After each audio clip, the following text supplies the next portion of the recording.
All right, back to the Countess presents episode number 9 of Love and Hip Hop, baby. So this is part 2 of episode 8, or you can just call it episode 9, whatever the hell you want to do. I don't really care. So this week, episode 9 picks back up with the therapy session, and we got the men folks, Simona Scott Young, are still trying to get Jocelyn off Stevie. Eventually they do. But Stevie done walked off. He done took off walking the streets of Fayetteville, Georgia. I'm sure Benzino then probably came and picked his ass up off the side of the road again, just like he did last time him and Mimi had that little disagreement.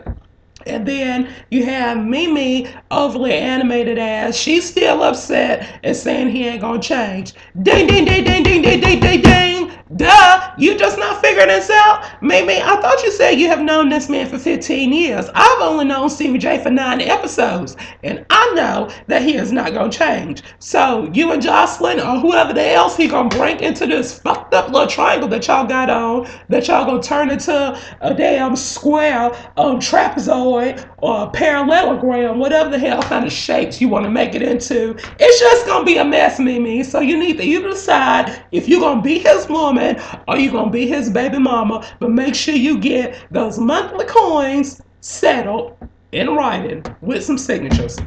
But then you have Jocelyn. I think she may be getting a different story. I can kind of see Stevie J telling Jocelyn that Mimi is only the baby mama, but that's just his dumb ass. And I hope Jocelyn come back and whoop his ass again, because honey, he is just asking for it. So next we have Erica and Scrappy. So Erica confronts Scrappy about him being at the mixtape release party with Shay. And Erica asked Scrappy if they were sleeping together.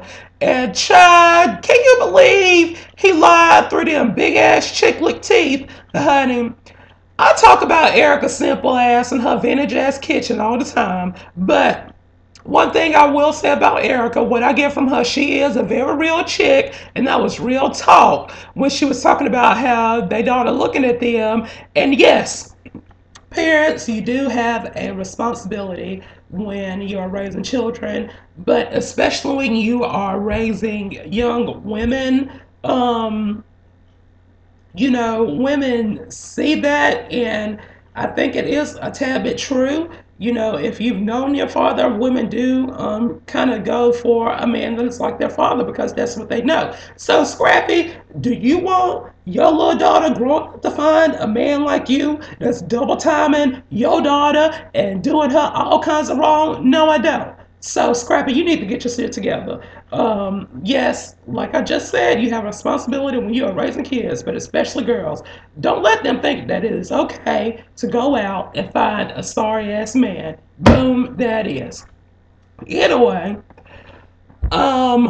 Jocelyn, she done took her ass over to Benzino house or her house. I don't know why she knocking at the door like she ain't got no key, because we all know she probably do, but she done look like she done took a bath in a damn Fruity Pebbles box with all them loud ass colors on, assaulting my damn eyeballs. I'm already half going blind, I can't see. And Jocelyn went all these colors and just making my eyes just cross and go all kinds of different ways.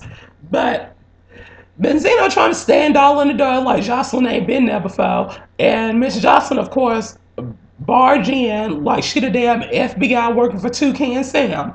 Benzino asked Jocelyn if they had sex and if they in love. And of course, Miss Jocelyn once again has sliced and diced up the English language, honey. She said they have love sex, dirty sex, and every sex. Bitch, I hollered. Miss Jocelyn has given my life for the rest of 2012 and probably a little bit of 2013, because that bitch knows she has a nasty old vocabulary on her.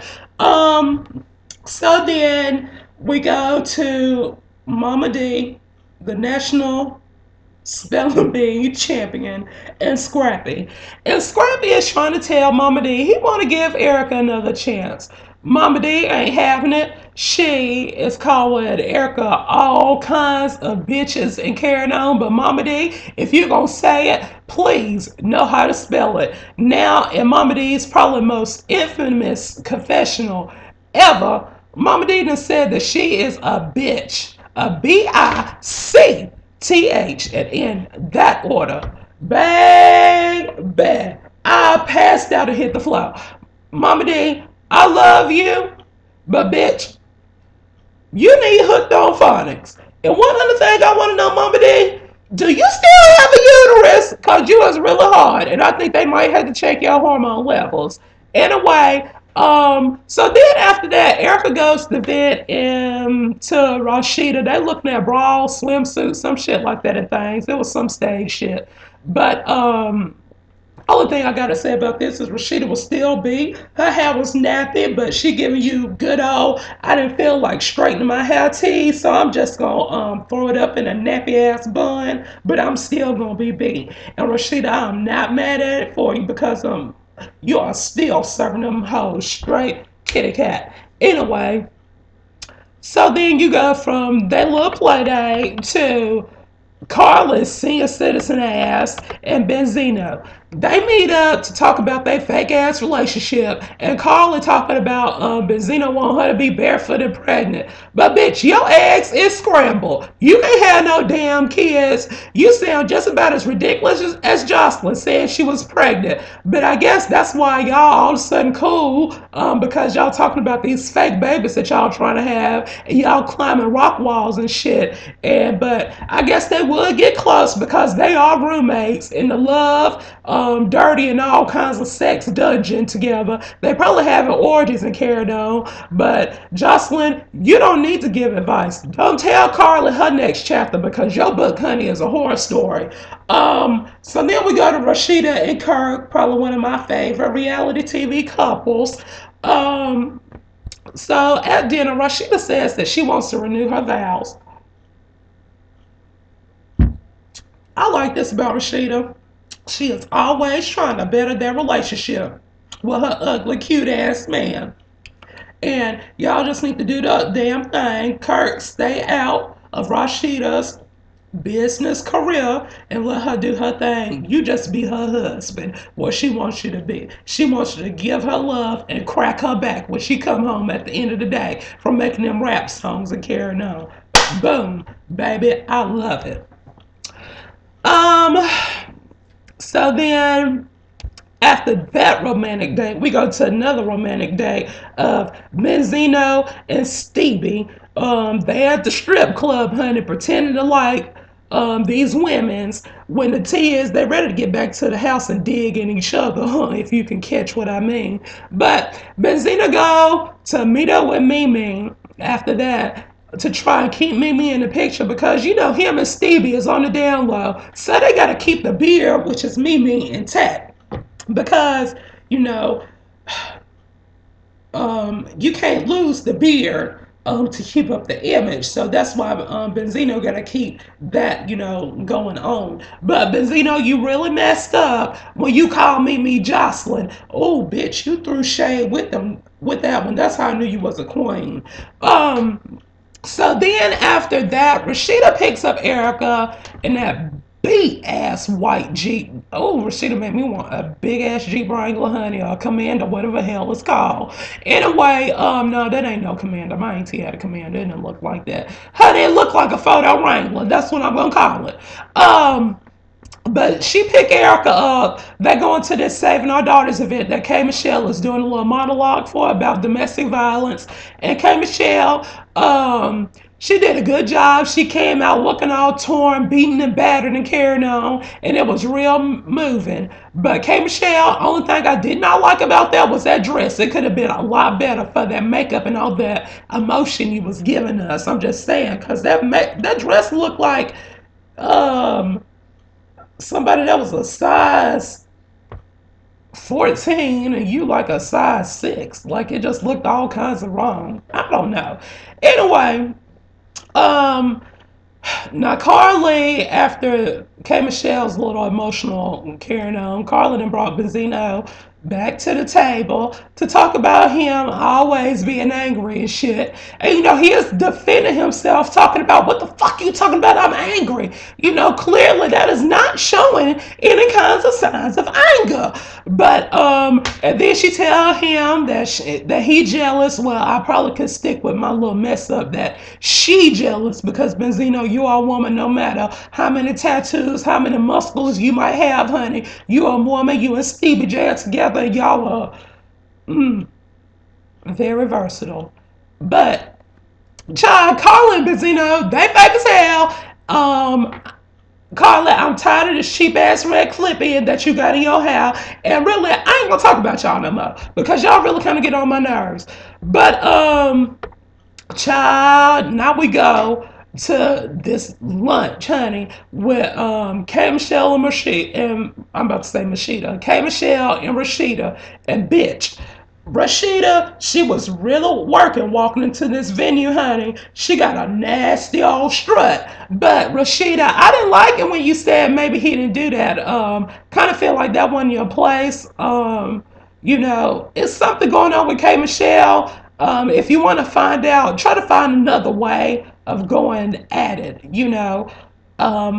Rashida, that's probably the only thing that you've done this season that I didn't like, but I still love you though. But just be glad that K. Michelle didn't decide to shake the damn table because when she shake the table, honey, you might get shook. But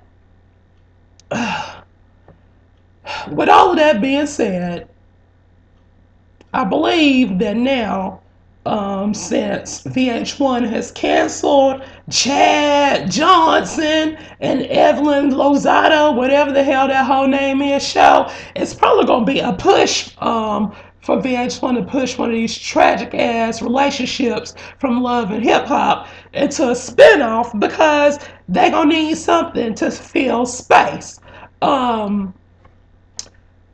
I don't want to come off as a hypocrite because I know I just said it was not Rashida's place to say that K. Michelle had not been there and that had not happened to her as far as abuse and whatever.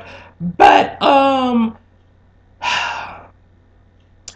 Evelyn, you kind of have a violent history of throwing blows, and I ain't gonna put y'all shit in a domestic violence category because it's much more serious shit going on in the world for you to be talking about domestic violence because I don't care. We done seen Evelyn action before, honey.